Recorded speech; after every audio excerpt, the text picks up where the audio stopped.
또 한 주가 또 지났죠. 잘 지내셨습니까? 이제 여러분들 실력도 이제 거의 대부분 이제 마무리가 될 시간인데, 오늘은 이제 교재 401페이지 장사 등에 관한 법, 요 내용을 좀 정리하겠습니다. 한 문제가 나옵니다. 예. 장사 등에 관한 법은 뭐 아시겠지만 사람이 사망했을 때 그 시신을 처리하는 것, 즉 장례를 치를 때 어떻게 장례를 치를지에 대한 규정한 법이죠. 사람이 살다가 사망을 하게 되면은 이제 사망한부터는 이제 시신이라고 부르는데, 이 시신을 처리할 때 매장 처리하는 경우도 있고 화장 처리하는 경우도 있죠. 그렇지만 이제 매장을 한다면은 토지의 시신을 이제 묻겠다는 것이고, 화장은 시신을 골부를 만들겠다는 뜻인데, 이와 같은 내용을 규정하는 거예요. 그 중에서도 이제 매장을 하려면 먼저 묘지를 설치해야 되죠. 매장을 하기 위해서는 먼저 묘지를 설치하고, 그 묘지가 설치되어 있으면 이 묘지에 시신을 이제 매장하는 거예요. 그래서 시신을 매장하는 거죠. 화장을 하려면 화장하기 전에 화장을 했을 때 시신을 묻기 위해서 또한 조성을 하는데, 이는 장지라고 하죠. 장지는 설치라고 하고 조성이라고 표현합니다. 네, 그래서 시신을 묻기 위해서 토지를 이제 깎은 것을 묘지, 그다음에 골부를 매장하기 위해서 땅을 깎은 것을 장지, 이렇게 이제 표현하죠. 네, 이런 내용을 일단 알아두시고, 이제 용어의 정의에서는 특별히 여러분들 용어가 시험에 나온 건 아닌데요. 그 중에서도 특히 6번 분묘와 7번 묘지는 개념이 달라요. 6번 분묘라는 것은 시신이나 유골을 매장하는 시설을 말하고, 그다음에 7번 묘지란 분묘를 설치하는 구역을 말한다는 차이점. 그다음에 이제 10번에서 자연장지가 있는데요. 자연장을 할 수 있는 그러한 구역을 자연장지라고 한다는 거, 개념은 이제 알고 있는 거고. 그럼 이제 교재는 바로 402페이지 넘어가서 음영 박스 밑에 시신의 처리에 대한 내용 볼게요. 매장하고 화장인데요. 사람이 사망했을 때 시신을 매장을 할 수도 있고 화장할 수 있는데, 참고적으로 매장을 했으면 매장을 하고 나서 매장 후 30일 이내 매장지를 관할하는 시군구청장에게 신고를 해야 됩니다. 근데 이 매장은 사람이 사망하고서 곧바로 매장을 하는 것은 아니고, 최소한도 사망하고 나서 24시간이 경과가 되어야지만 그때서야 매장을 할 수 있는 거예요. 네. 근데 이제 화장을 하려면 화장하기 전에 먼저 시장 군수구청장에게 신고를 해야 될 의무가 있습니다. 그럼 매장을 해도 신고, 화장을 하는 경우도 신고지만, 매장은 하고 나서 신고고 화장은 하기 전에 미리 신고한다는 차이점을 숙지하셔야죠. 매장을 했어요. 근데 매장하고 나서 또 추가로 합장을 또 할 수 있죠. 합장도 매장이 되는 거예요. 그러니까 합장을 하고서도 또한 별도로 합장하고 나서 또한 신고를 또 해야 되는 거죠. 예, 이런 거 신고한다는 거. 그러니까 알아두면 되겠네요. 네. 자, 그럼 이제 사람을 시신을 안장하기 위해서 묘지를 설치하는데, 이 묘지에 대해서는 국가가 설치하는 묘지도 있고, 그다음에 국가가 설치하는 묘지도 있고 사인이 설치하는 묘지도 있는데, 국가가 설치하는 묘지를 우리는 공설묘지라고 해요. 근데 이 공설묘지는 공인중개사 시험 범위가 아니죠. 왜냐면 공설묘지 토지는 국유물이죠. 국유지이기 때문에 이 국유지는 중개 대상물이 될 수가 없기 때문입니다. 그러면 여러분들이 국유지를 설치할 일은 없고, 여러분들은 사인이기 때문에 사인이 설치한 묘지를 우리는 사설묘지라고 하는데, 이 사설묘지에 대해서 공부해야 되겠죠. 그래서 이 사설묘지 설치는 시험에 꼭 나옵니다. 이 사설묘지의 종류는 이제 4가지의 사설묘지가 있죠. 그래서 개인묘지, 이 개인묘지는 나중에 사람이 사망했을 때 분묘 한 기를 설치하기 위해서 설치한 구역을 말하는 거예요. 물론 이제 사람을 합장하더라도 분묘 한 기만 설치하는 거죠. 그래서 분묘를 딱 한 기만 설치하기 위해서 조성한 구역이에요. 이 개인 묘지는 30제곱미터 이하로만 조성할 수 있습니다. 근데 이 개인 묘지는 면적이 얼마 안 되기 때문에 먼저 개인 묘지를 설치하고 나서 30일 이내에 매장지를 관할하는 시군구청장에게 신고를 해야 된다는 거죠. 근데 이게 개인 묘지를 제외한 또 나머지 사설묘지가 있죠. 즉 가정묘지. 이 가정묘지는 민법상 친족 관계에 있는 사람들이 사망했을 때 시신을 매장하기 위해서 조성한 구역이죠. 그다음에 이제 종중묘지 또는 이제 문중묘지, 여기 묘지. 요거는 이제 종중원, 문중원의 시신을 매장하게 조성하기 위해서 설치한 거고요. 그다음에 이제 법인묘지 있는데 이 법인은 비영리법인이죠. 그래서 법인묘지는 민법상 이거 재단법인을 말합니다. 사단법인은 여기 해당되지 않겠죠. 그래서 재단법인 불특정 다수인의 시신을 매장하기 위해서 조성한 구역을 이제 법인묘지라고 하죠. 근데 이 가족묘지는 면적이 100제곱미터 이하로만 조성할 수 있고 종중문중묘지는 1000제곱미터 이하로만 조성할 수 있으며 법인묘지는 국가로부터 비영리법이니까 오히려 재정 지원을 받죠. 이건 커야 돼요. 오히려 그건 10만 제곱미터 이상으로만 설치할 수가 있어요. 예. 자, 그런데 개인 묘지만 먼저 설치하고 나중에 사후 신고하는 거예요. 그래서 설치하고서 30일 이내에 설치하도록 돼 있어요. 근데 나머지 가족묘지, 종중문중묘지, 법인묘지 요 세 가지 묘지는 먼저 시장 등으로부터 설치 허가를 받아야 돼요. 설치 허가를 받은 다음에 설치를 해야 되는 거죠. 특히 이제 묘지 설치 허가를 받으면은 그 지역에 있는 나무들을 비워야죠. 그렇기 때문에 별도로 벌채 허가를 받을 필요는 없습니다. 그래서 묘지 설치 허가를 받았을 때는 벌채 허가까지도 받은 것으로 보는 거죠. 네. 자, 이런 차이점을 좀 알아두셔야 돼요. 그러니까 면적도 다 외워두셔야 되고, 그 다음에 개인 묘지는 설치 후 신고, 나머지는 허가를 받고 나서 설치한다는 거, 이런 차이점을 꼭 숙지하셔야 되겠죠. 네. 그 다음에 이제 교재는 403페이지에 묘지 설치 거리 제한이 있는데 그렇게 중요하지는 않으니까 그건 생략하고요. 바로 어딜 넘어가냐면은 404페이지 동그라미 표랑 꼭대기에 404페이지 분묘의 점유 면적이 여기 시험에 나와요. 그러면 이제 묘지를 설치했으니까 이제 사람이 죽었을 때 요 매장을 해요. 매장을 하는 것이 바로 이 묘지에다가 매장을 한단 말이에요. 그럼 매장을 하는 것을 우리는 분묘의 설치라고 표현한 거예요. 그래서 분묘의 설치라는 말이나 묘지 설치라는 말이나 같은 말이에요. 그러면 요 같은 것을 사람이 이렇게 딱 죽었을 때 시신을 이렇게 묻고 그다음에 이제 비석도 하고 그다음에 밥상, 상석도 하고 그다음에 성물 등을 설치하는데 이렇게 하면 요거를 봉우리 성경에다 해서 봉분묘라고 하는 것이고 봉분묘. 그다음에 시신을 딱 이렇게 했고 이렇게 해서요. 그리고서 평평하게 했어요. 그리고 위에만 이렇게 했고 둘레석을 대리석 같은 거 했죠. 이거를 우리는 평분묘라고 하죠. 평분묘. 예. 그럼 이 봉분묘건 평분묘건 이 매장을 한다는 건데 어디다 설치하냐? 개인 묘지 안에다가 설치할 수도 있고 나머지 묘지에다가 설치할 수도 있죠. 이렇게 설치할 수 있어요. 그러면 개인 묘지 안에 설치할 때 분묘 일기빈 면적은 똑같이 30제곱미터 이하로만 할 수 있어요. 합장을 하더라도 마찬가지죠. 개인 묘지 면적 자체가 30제곱미터 이하고 개인 묘지 안에다가 분묘를 설치할 때 분묘 일기와 비석, 상석 등 비석물의 시설물의 설치 면적도 30제곱미터 이하예요. 근데 가족 묘지나 종중 문중묘지나 법인 묘지 안에 여기다 이렇게 설치하는 것들은 전부 다가 면적은 10제곱미터 이하로만 설치할 수 있고 10제곱미터를 초과할 수는 없다 이거죠. 다만 합장을 할 때는 5제곱미터가 초과돼서 15제곱미터 이하가는 가능하고 15제곱미터를 초과할 수가 없다는 차이점을 좀 알아둬야 되겠죠. 요거 숫자는 전부 다가 외워두셔야 돼요. 네. 자, 그다음에 이제 설치했어요. 분묘를 설치했으면 개인 묘지 안에다가 이렇게 분묘를 설치했건 개인 묘지 안에다가 분묘 설치했건 또는 가족 종중 문중 묘지 안에 설치했건 이 설치한 이 분묘의 존속 기간은 제한이 있죠. 분묘의 존속 기간은 30년만 존속할 수 있어요. 30년. 자, 30년만 존속할 수 있는데 다만 연고자가 연장을 신청할 때는 딱 한 번만 연장이 가능하고 30년이 더 연장돼요. 그럼 최초에 설치하고서 30년 또는 추가로 30년 합치니까 총 60년만 존속할 수 있는 거죠. 60년이 딱 만료되면은 만료된 날부터 1년 이내에 설치된 이 시설물을 전부 다가 철거하여 화장 납부를 해야 되는 거죠.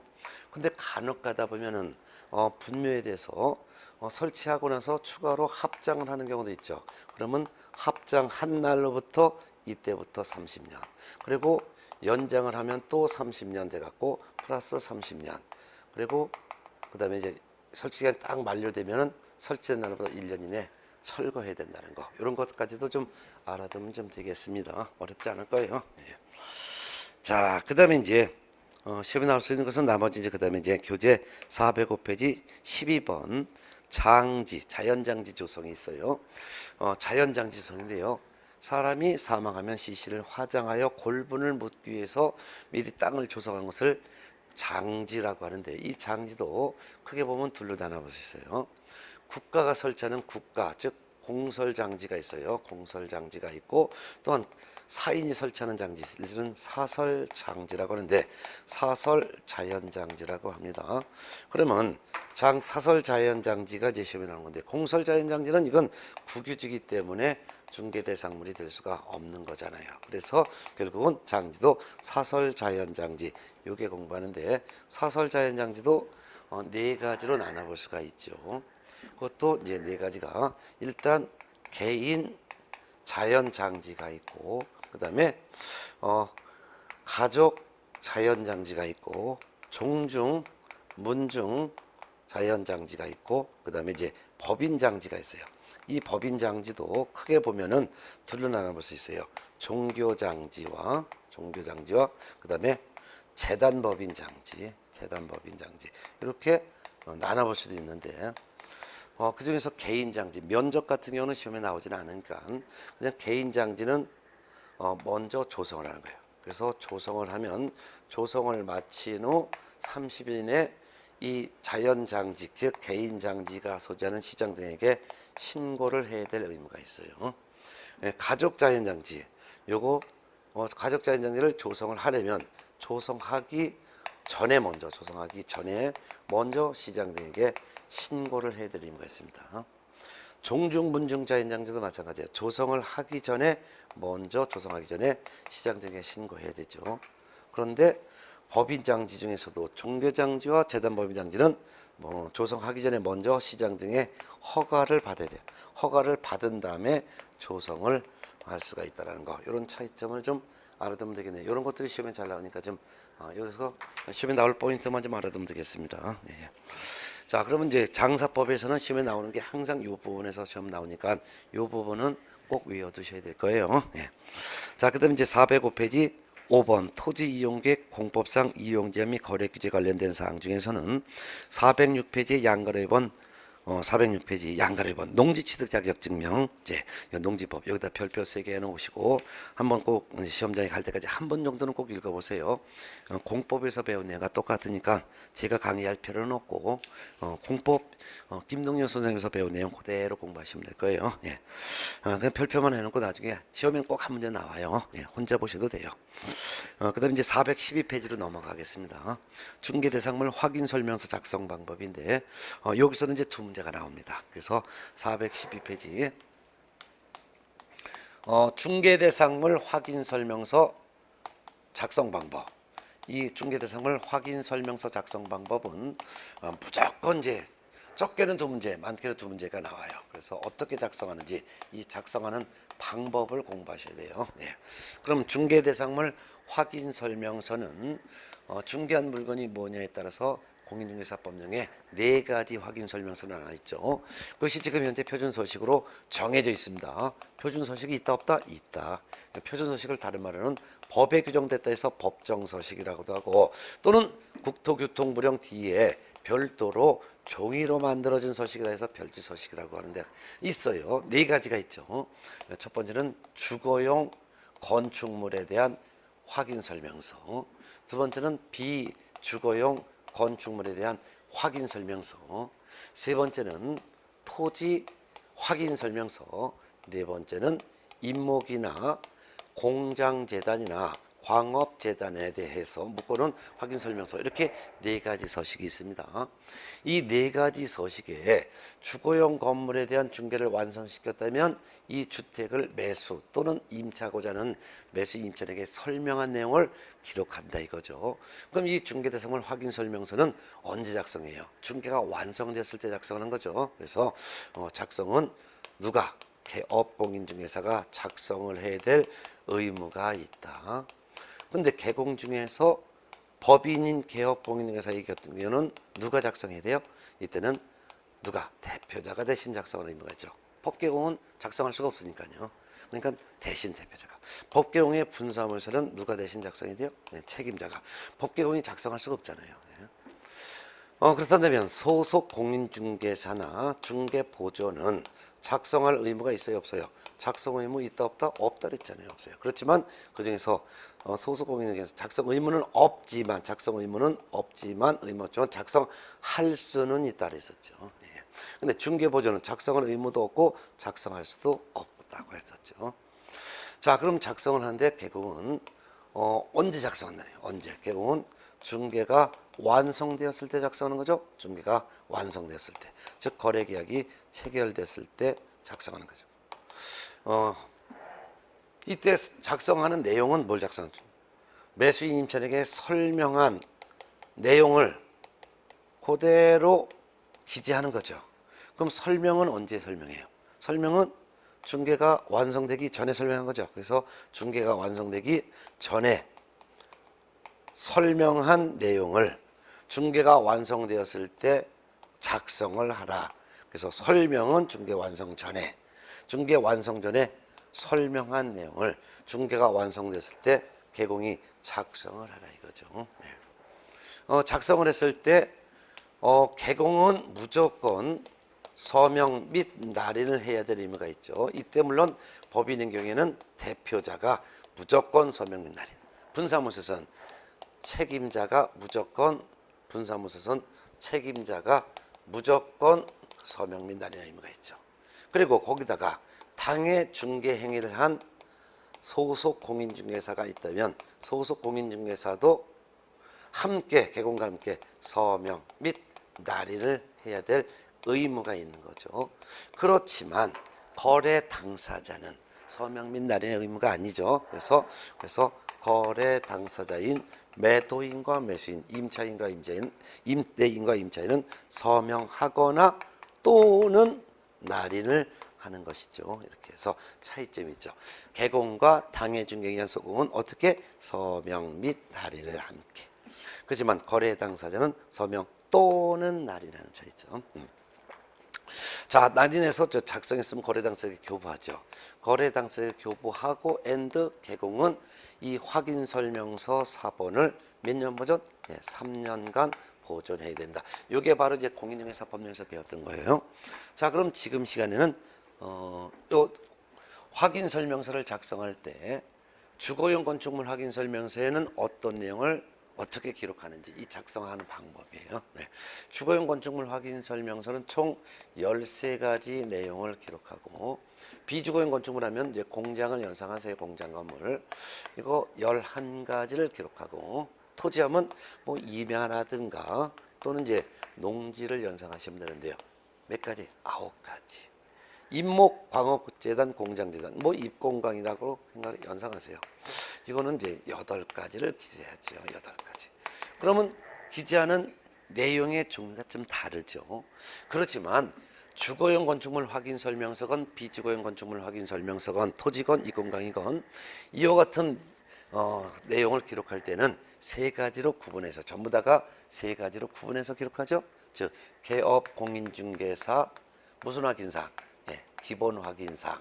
기본 확인사항으로 기재하는 게 있고, 그 다음에 개업 공인중개사 무슨 확인사항?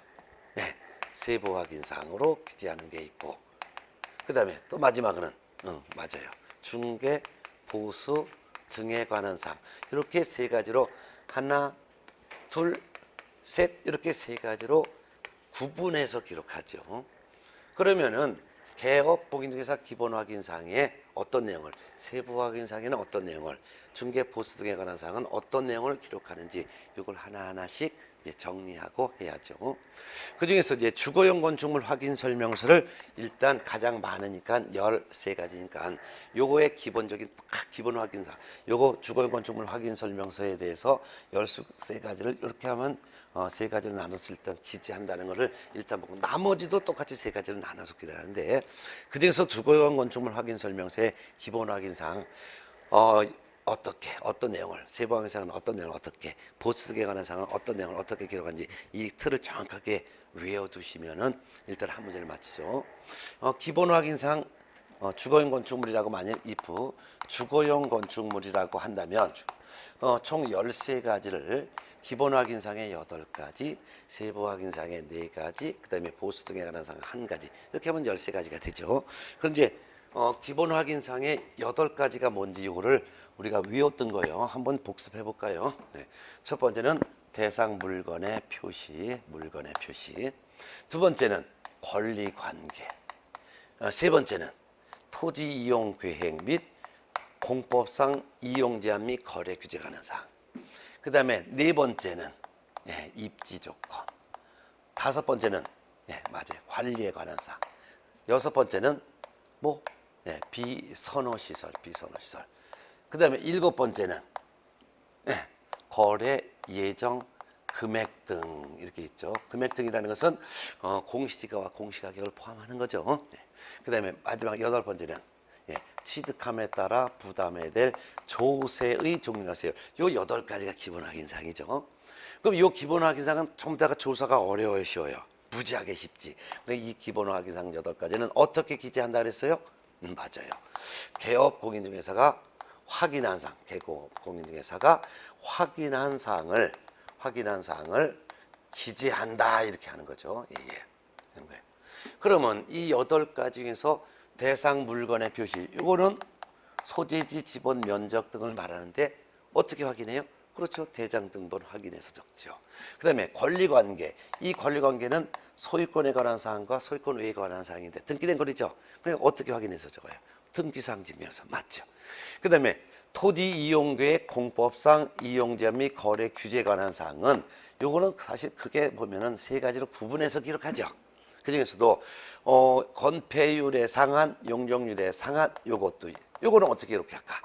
맞아요. 시군 조례를 개공이 직접 확인해서 적죠. 매년 시험 나와요. 그 다음에 도시군 계획시설, 지구단위 계획구역, 도시관리계획 있죠. 이런 것들은 어떻게? 그렇죠. 토지이용계획 확인서를 확인해서 적어요.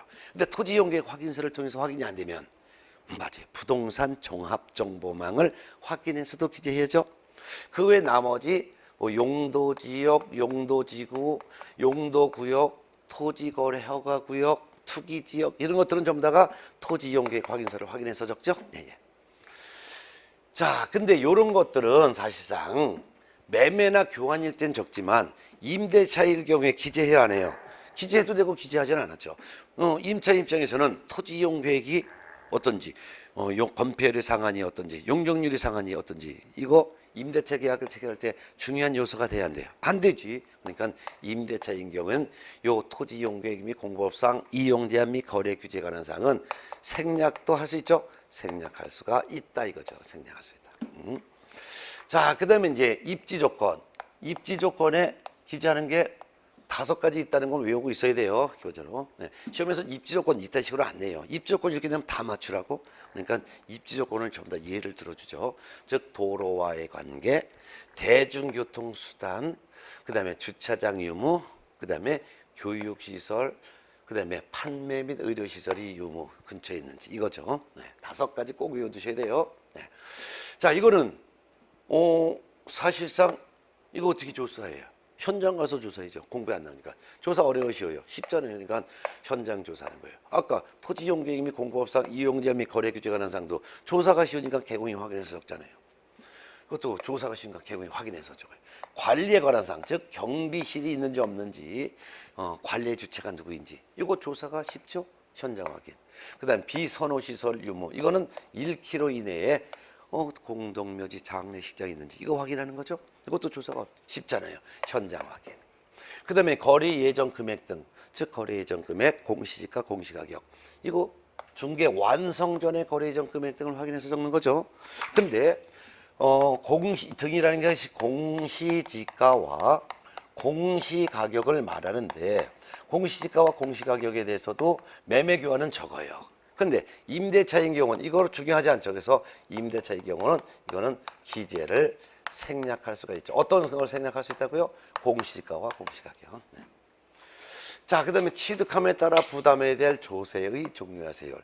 그러면 취득이라는 거니까 소유권 취득이잖아요. 그러니까 취득세, 농어촌 특별세, 지방교육세 이런 거 조세의 종류도 적고 그 다음에 세율도 적어야죠. 그럼 취득세는 국세의 지방세예요. 지방세잖아요. 그래서 중개 완성 전에 지방세법 내용을 개공이 직접 확인해서 적는 거죠. 요 8가지를 이제 기본 확인사항에 적어요. 그 다음에 이제 세부 확인사항에 적는 게 4가지가 있다 그랬죠. 야, 세부 확인사항 여기다 할까요? 이 세부 확인사항 외워두셔야 돼요. 하나, 둘, 셋, 넷. 요거 4가지는 꼭 외웠죠. 벌써 외웠죠? 뭐라 그랬어요? 실내, 벽, 환. 뭐 이미 다 외워 있는 거. 즉 실제 권리관계 또는 공시되지 아니한 물건의 권리. 요거는 조사가 어려워 쉬워요. 어렵지. 그러니까 세부 확인사항이야. 이거 어떻게 확인해서 기재할까요? 요거는 개공에게 매도인이 고재죠. 그래서 매도인이 개업 공인중개사에게 고지한 내용, 즉 실제 권리관계가 따로 있다. 즉 등기부상 소유자 말고 실제 소유가 별도로 있다라고 고지하거나, 또는 분묘기지권의 부담을 받는 건 요거다. 또는 법정사건의 부담을 받는다. 또는 유치권이 인정되는데 유치권의 공사대금은 얼마다, 이렇게 고지한 사항을 적는 거죠. 특히 정원수, 유치권뿐만 아니라 정원수가 있다든가 또는 정원석이 있을 때 이 정원수, 정원석은 매매 목적물에서 배제한다. 이렇게 고지한 내용 적죠. 네. 그 다음에 내부와 외부 시설물 상태. 내외부 시설물 상태를 기재해요. 자, 근데 내외부 시설물 상태를 기재하는데 건물 내외부 시설물 상태인데 내외부 시설물 상태는 뭐를 기록하냐면 수도, 전기, 가스, 소방, 난방 방식, 연료 공급, 그 다음에 승강기, 배수, 승강기, 배수, 그 밖에 기타, 그 밖에 시설물. 그 밖에 시설물이니까 자동 경보 장치라든가 비상벨 이런 걸 말하는 거예요. 요런 거가 바로 이제 내외부 시설물 상태 기록하는 건데, 요게 이제 2016-17년도 6월 8일자로 일부 개정됐어요. 내용은 다 똑같은데 소방에 기록하는 게 조금 바뀌었어요. 그래서 여러분 교재에서 소방을 보게 되면은 416페이지를 봐야 되겠네요. 아니다, 417페이지.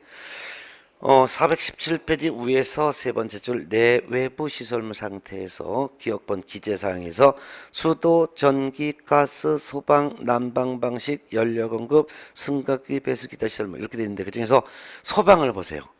소화전, 비상벨 이렇게 돼 있어요. 소화전과 비상벨을 적는 게 지금 개정이 됐어요. 그래서 소화전, 비상벨을 적는 것이 아니라 소방에는 소방전이 있는지, 소방전, 비상벨 요런 것이 돼 있는데 요런 거를 싹싹 지우세요. 이거 싹싹 지우세요. 이렇게 지우시고 거기다가 뭘 쓰냐면은 지금부터 새로 생겼어요. 새로 뭐냐면은 시계에서 지진 내진이야. 내진. 그러니까 지진이 있다 하더라도 붕괴가 되냐 안 되느냐. 내진 설계에 대해서. 근데 이 내진 설계는 다 기재하는 것이 아니라 아파트를 제외한 주택의 경우 이때는 내진 설계에 대해서 내진 설계.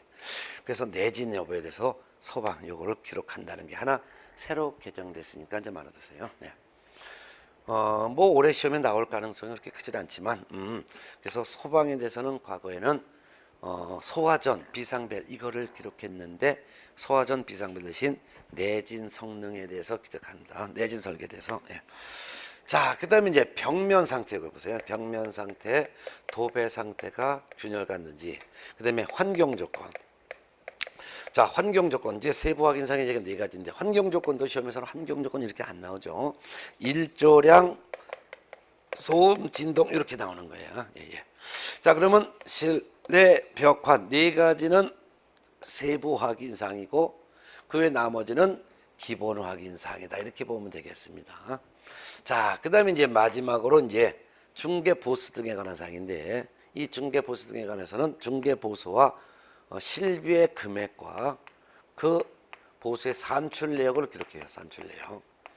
이때 부가가치세는 제외합니다. 부가세를 제외한 금액을 적습니다. 그러니까 부가가치세는 별도로 청구해서 받을 수 있는 거예요.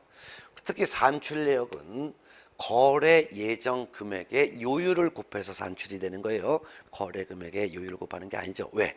설명서에 기재하는 것은 설명한 내용을 기록하는데 설명은 중개 완성되기 전에 설명하니까 중개 완성되기 전에 설명한 것은 거래 예정 금액을 설명했죠. 그러니까 거래 예정 금액 곱하기 요율 이렇게 산출 내역을 정하는 것도 꼭 알아두셔야 돼요. 예, 시험에 꼭 나와요. 자, 그러면은 주거용 건축물 확인 설명서 13가지를 기재할 때 기본 확인 사항에 기록하는 거 8가지, 세부 확인 사항에 기록하는 거 4가지, 보수 등에 관한 사항으로 1가지인데 각각의 작성하는 방법도 있는데 특히 기본 확인사항은 조사가 쉬우니까 개공이 확인한 사항을 적지만 세부 사항은 조사가 어렵기 때문에 개공이 확인한 사항을 적는 것이 아니라 실제 권리관계 또는 공시되지 아니한 물건에 걸리는 매도인, 임대인이 개공에게 고지한 사항을 적는 것이고 나머지 내벽한 요거 3가지는 개업 공인중개사가 매도인, 임대인 등에게 상태에 관련된 자료를 요구하여 확인한 사항을 기재한다라는 거 이런 차이점도 좀 알아두셔야 돼요. 그리고 기본 확인사항에 기재하는 게 뭐가 있고 세부 확인사항에 기재하는 게 뭔지 구분할 줄 알고 시험에서 무조건 출제되니까 알아두셔야 될 거예요. 예, 예. 자, 그러면은 주거용 건축물 확인 설명서 총 13가지 기재하는 건 다 정리했어요. 그러면은 교재는 419페이지. 이번엔 비주거용 건축물 확인 설명서. 비주거용 건축물 확인 설명서 기재하는 거 이제 한번 지금부터 정리할 거예요. 비주거용 건축물 확인 설명서는 공장이라 그랬죠. 그래서 공장 이때부터 이제 공장에 대해서 한번 볼게요. 자, 그럼 비주거용 건축물 확인 설명서는 총 11가지를 기재하는데 그 11가지도 기본 확인상, 개업공인중개사 기본 확인상, 개업공인중개사 세부 확인상, 중개보수 등에 관한 사항 이렇게 3가지로 구분해서 기록하는 것은 주거용 건축물 확인 설명서와 똑같습니다. 다만 비주거용 건축물이니까 공장이니까 주거용에 비해서 2가지가 빠지죠. 2가지가 빠지는 게 뭐 상식적으로 이해하면 되겠죠. 기본 확인사항 중에서도 공장이니까 공장 자체가 비선호시설이죠. 그래서 6번에 해당되는 비선호시설 요거는 비주거용 건축물 확인 설명서는 기록하지 않습니다. 그러면 총 7가지는 기본 확인사항에는 7가지만 기록하겠죠. 그 다음에 세부 확인사항 중에서도 주거용에는 실내 벽화 4가지 기재했죠. 그렇지만 비주거용 건축물 확인 설명서는 요 환경 조건을 기재하지 않죠. 왜?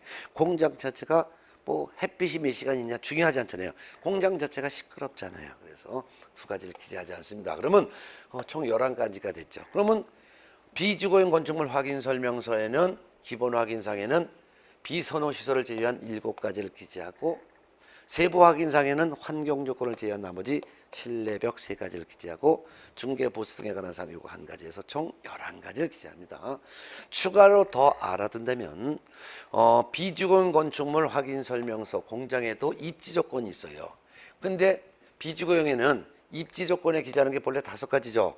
도로와의 관계, 대중교통수단, 그 다음에 주차장 유무, 그 다음에 교육시설, 그 다음에 판매나 의료시설 요거 주거용 건축물 확인 설명서는 5가지였잖아요. 근데 비주거용 건축물 확인 설명서도 근처에 도로가 있는지, 도로에 관계, 대중교통수단, 주차장 요거는 기록해요. 그렇지만 교육시설 및 판매의료시설은 기재할 리가 없지요.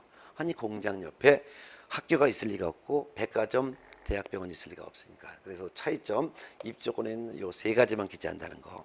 그 다음에 공장 자체도 벽면 상태는 기재해요. 그렇지만 공장에 도배하는 사람이 없죠. 그래서 공장이라는 비주거용 건축물 확인 설명서는 도배 관련 사항은 기재하지 않는다는 거. 이런 것 좀 세부적으로 공부하면 좋겠네요. 그 다음에 이제 토지 확인 설명서를 볼까요? 예, 토지 확인 설명서. 토지 확인 설명서 하면 농지 임야를 보시면 돼요. 9가지를 기재하는데 토지 확인 설명서도 419페이지 하단에 있죠. 토지 확인 설명서는 9가지를 이것도 개업공인중개사 기본 확인상에 기재하기도 하는 거 있고 세부 확인상에 기록하는 것도 있고 중개 보수에 관한 상 이렇게 세 가지를 구분해서 기록해요. 근데 총 9가지를 기재하니까 주거용에 비해서 4가지가 빠지죠. 그러면 4가지가 빠지는 것도 그냥 상식으로 이해하면 되죠. 자, 농지 임야니까 기본 확인상에 어떤 거는 기재하지 않을 것 같아요. 요거 5번 관리에 관한 상. 생각해 보세요. 임야 여기에 경비실을 설치할 리가 없잖아요. 그러니까 요거는 토지 확인 설명서 기재하지 않겠죠. 그 다음에 세부 확인상 실내 벽관 중에서도 요 내벽관 요거는 토지 확인 설명서 기재하지 않습니다. 생각해 보세요. 농지 임야에 수도, 전기, 가스, 소방, 난방 이런 게 있을 리가 없지요. 벽면 도배가 있을 리가 없지요. 임야 농지에 층간 소민이 이런 게 있을 리가 없잖아요. 그래서 환경 조건, 내벽관 세 가지는 토지 확인 설명서의 세 가지를 기재하지 않는다라는 거. 결국은 총 9가지를 기록하는데 토지 확인 설명서의 기본 확인 사항에는 관리에 관한 사항을 제외한 나머지 7가지를 기재하고 그다음에 세부 확인 사항에는 실제 권리관계 또는 공시되지 않은 물건의 권리 요거 하나만 기재한다는 거. 결국 내외부 시설물 상태, 벽면 도배 상태, 환경 조건 요거는 토지 확인 설명서 기재하지 않는다는 거. 그다음에 이제 중개 보수 등에 관해서 하나 기재해서 총 9가지를 기재한다는 거 정리하셨죠? 그다음에 이제 마지막 임목 광업재단 공장재단 확인 설명서가 있어요. 네, 그거는 420페이지에 있네요.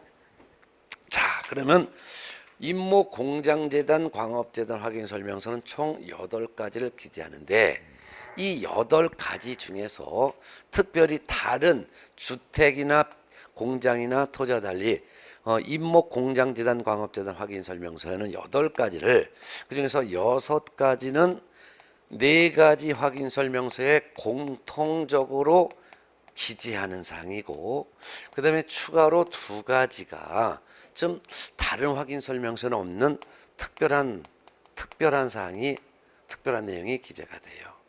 그러면 6가지 공통사항이 뭐가 있는지를 이걸 일단 외워보셔야 돼요. 이거 시험에 꼭 나와요. 외워 있을 거예요. 제가 이전에 저도 사실상 두 문자 따서 외우는 걸 그렇게 좋아하지는 않지만 시험에 꼭 나오는 거 빨리 답을 마킹할 때는 암기는 해두셔야죠. 그래서 물권, 거, 세, 실, 수 요 6가지는 주거용 확인 설명서건 비주거용 건물 토지 입공물 다 기재하죠. 바로 이게 바로 대상 물건의 표시죠. 대상 물건의 표시니까 요거 해당되는 거예요. 그 물건. 예. 그다음에 권리 관계죠. 권리 관계. 바로 여기 권리 관계에 해당되는 거죠. 그다음에 거래 예정 금액 바로 7번에 해당되는 거죠. 그다음에 세는 8번에 해당되는 취득함에 따라 부담해야 될 조세. 그 다음에 실은 세부 확인 사항 중에서 실제 권리관계 또는 공시되지 아니한 물건, 수는 중개보수, 바로 이거 중개보수 등에 관한 사항. 그래서 총 요 8가지는 주거용 건축물 확인 설명서건, 비주거용 건축물 확인 설명서건, 토지 확인 설명서건, 입공광이든 확인 설명서건 다 공통적으로 기재해요. 그럼 임목 공장재단 광업재단 확인 설명서에 2가지가 특별히 더 기재하는 것은 뭐냐? 이거는 임목인 경우는 생육 상태, 임목의 생육 상태를 기재하고 만일 공장재단이나 광업재단이라면 그 공장재단이나 광업재단에 포함된 그 재단의 목록이 어떤 재산으로 구성되어 있는지 목록. 이게 하나 더 추가돼요. 그리고 또 하나가 그냥 그 밖에 참고사항.